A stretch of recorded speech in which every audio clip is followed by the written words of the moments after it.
Good morning, students. We are again back to our course Power Generation Economics E704C, and by this time we have covered 7 lectures, and this is our lecture number 8. So far we have discussed about the unit commitment and unit commitment solution problems, and the most important solution problems are the dynamic programming problem. That is a very useful algorithm by which we can solve the unit commitment problems. That is one is your dynamic programming problem, dynamic programming solution methods. Another is priority list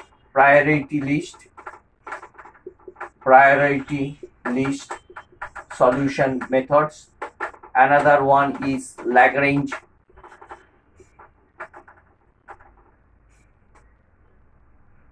solution methods, rather you can say Lagrange relaxation. And number 4 is priority list. Is more or less like this enumeration priority list. According to the list we have to prepare, that is enumeration method. And many readable softwares are available, that is in MATLAB. We have to input the data, that is in the last lecture we have told it is integer len program. So as the unit commitment problems, integer len prog. So as the unit commitment solution methods, number of generators may be 4 or 5 in a large system, maybe around 30 bus system, 5 generators are working. So the operator has to see that which generator he has to start for a certain amount of load and which generator he has to shut down during that period of load.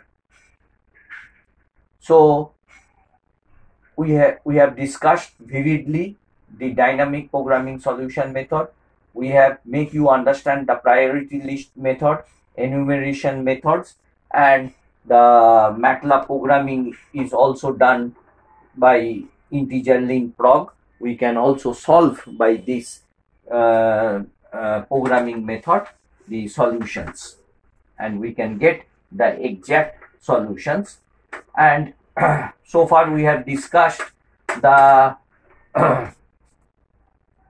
the constraints in the unit commitment for thermal power constraints. These are your startup cost, shutdown costs, security constraints, ramp up constraints, ramp down constraints, ramp up limit constraints, ramp down limit constraints, thermal constraints, fuel constraints, crew constraints, and spinning reserves constraints, voltage constraints, frequency constraints. So all these things we have to judge and finally decide which generator we have to operate in a certain period of time, and that forecasting of load we have to do weekly as well as monthly as well as yearly.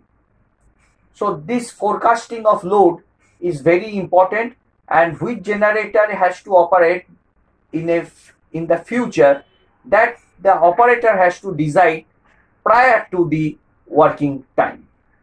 So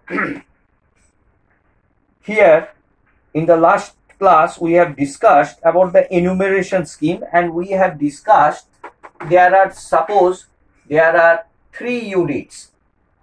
There are 3 units, unit 1, unit 2 and unit 3. 3 units are there, and the operator has to decide which unit he has to start at his best possible to fit the load. And the cost characteristics we have told in the last class, cost characteristics are given. Different cost characteristics of the various plants, unit 1, unit 2 and unit 3, different generators, the cost characteristics are given. And still I am, as far as I am recalling you, 0.002842 2842 Pg1 square plus 8.46 Pg1 plus something 600. This is your fixed cost and this is your fuel cost,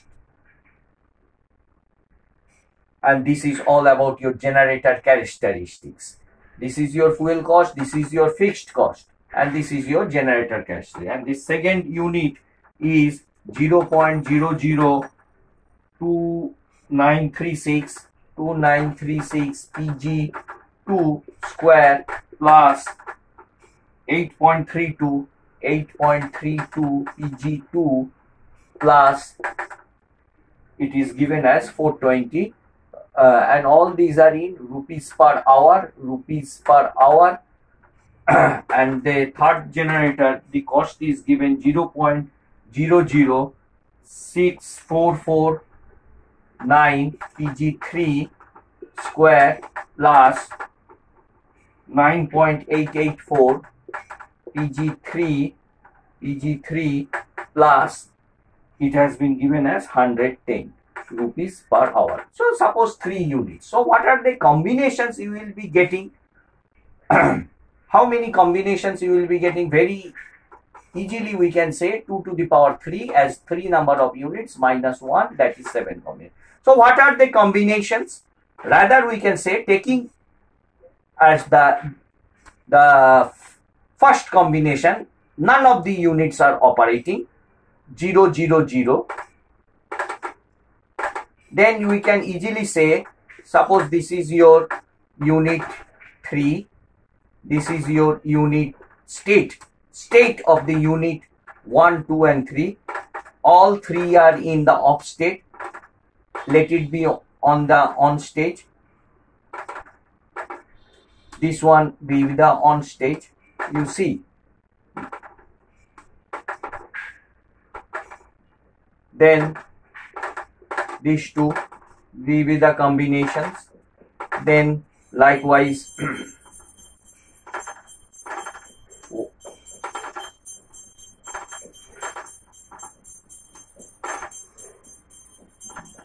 101, then 1, 1, 0, and this is 1, and finally this one. So what you can conclude from here? All the 3 are in off stage. The third unit is in the on stage. The second unit is in the on stage. The second and third are in the on stage, and the first unit is in the off stage. The first unit is in the on stage, other 2 units. So all the binary combinations you have written, all the 8 combinations, and minus 1 this due to this, because this is exactly, it is not feasible.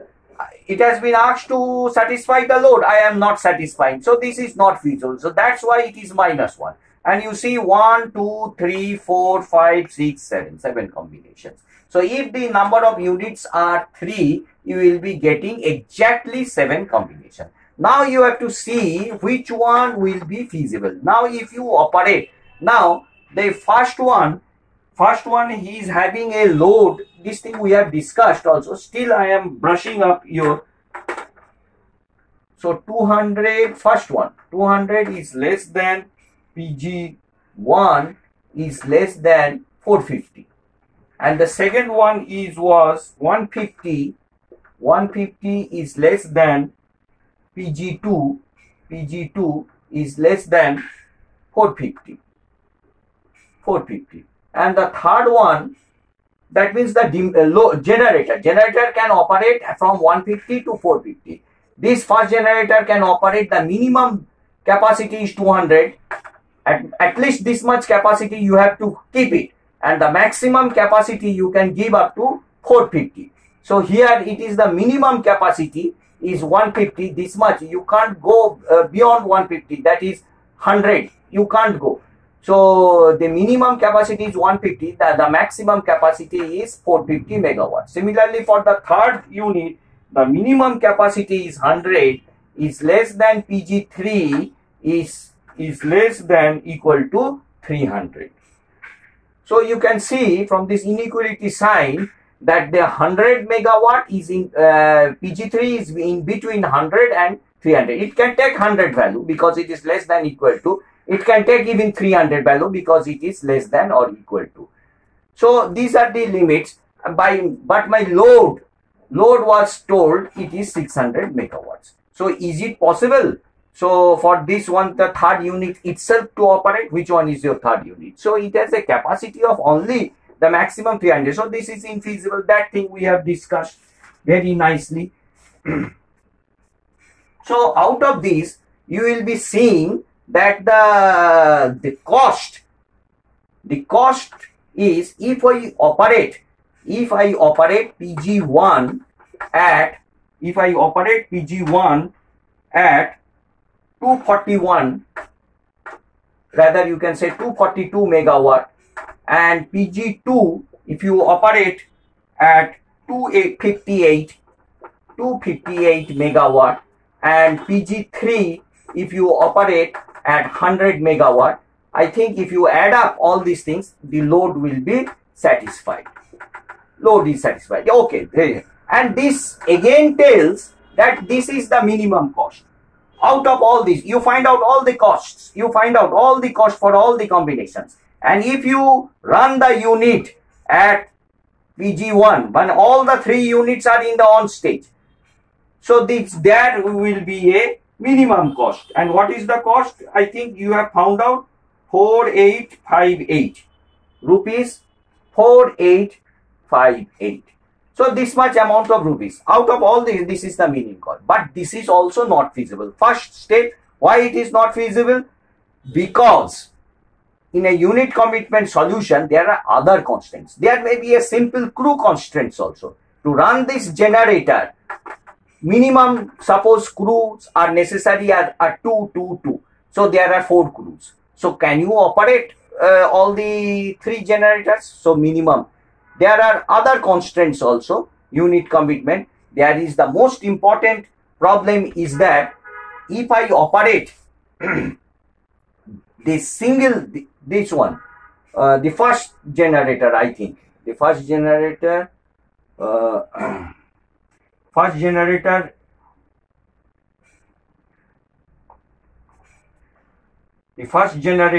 is being operated at 600 megawatt. What is the capacity of the first generator? 650. Rather, I have written here wrong. It is 650. The maximum here. So, if simply this unit is being operated at 600, it can satisfy. You see, 200 in load is in between this one. If I run this unit, only single unit, that means which one? This one. This combination, this 1 0 0, simply this. Though this is feasible, first one, this is feasible, but its cost is little bit more than this cost, but its efficiency will be maximum. So as the efficiency will be maximum, and operating all the 3 units, the efficiency is less, and to make up that efficiency, the cost will be more. So it is customary and it is advisable to operate generator 1 at only. We have to operate generator 1 only. So that is the feasible case. So this is our all about your enumeration scheme. Enumeration scheme.